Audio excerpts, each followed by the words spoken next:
আমডাঙ্গা থানার পুলিশের সহযোগিতায় মাধ্যমিক পরীক্ষায় বসতে পারলেন এক ছাত্রী। জানা যাচ্ছে ওই ছাত্রী মাধবপুর প্রহ্লাদ স্মৃতি বিদ্যাপীঠ উচ্চ মাধ্যমিকের ছাত্রী টিঙ্কু মণ্ডল। তার মাধ্যমিক পরীক্ষা অ্যাডমিট কার্ড নিতে ভুলে যায় স্কুল থেকে। তার মাধ্যমিক পরীক্ষা দেওয়ার জন্য ঘোষণা করা হয়েছে বেড়াবেড়িয়া ভগবতী আদর্শ বিদ্যালয়। সেখানে পরীক্ষার হলে গিয়ে অ্যাডমিট কার্ড না পেয়ে আমডাঙ্গা থানার পুলিশ প্রশাসনকে দেখতে পেয়ে তাদেরকে জানায়। আমডাঙ্গা থানার আইসি রাজকুমার সরকারের নেতৃত্বে এসআই জয়ন্ত হালদারের উদ্যোগে মাধবপুর প্রহ্লাদ স্মৃতি বিদ্যাপীঠ উচ্চ মাধ্যমিক কেন্দ্র থেকে অ্যাডমিট কার্ড নিয়ে এসআই জয়ন্ত হালদার আসে। বেড়াবেড়িয়া ভগবতী আদর্শ বিদ্যালয়ে টিঙ্কু মণ্ডল বলে ওই ছাত্রীকে মাধ্যমিক পরীক্ষায় বসার সুযোগ করে দিলেন। এ বিষয়ে পরিবারের লোক আমডাঙ্গা থানার আইসি রাজকুমার সরকার ও এসআই জয়ন্ত হালদারকে ধন্যবাদ জানায়। পাশাপাশি আমডাঙ্গা থানার পুলিশ মাধ্যমিক পরীক্ষার জন্য রাস্তায় কড়া ব্যবস্থা নেয়। বিভিন্ন জায়গায় বসানো হয় পুলিশ ক্যাম্প।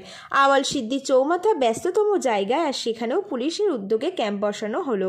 এবং দ্বিতীয়ত সন্তোষপুর মোড় ব্যস্ততম জায়গা, সেখানেও পুলিশের উদ্যোগে ক্যাম্প বসানো হয়েছে।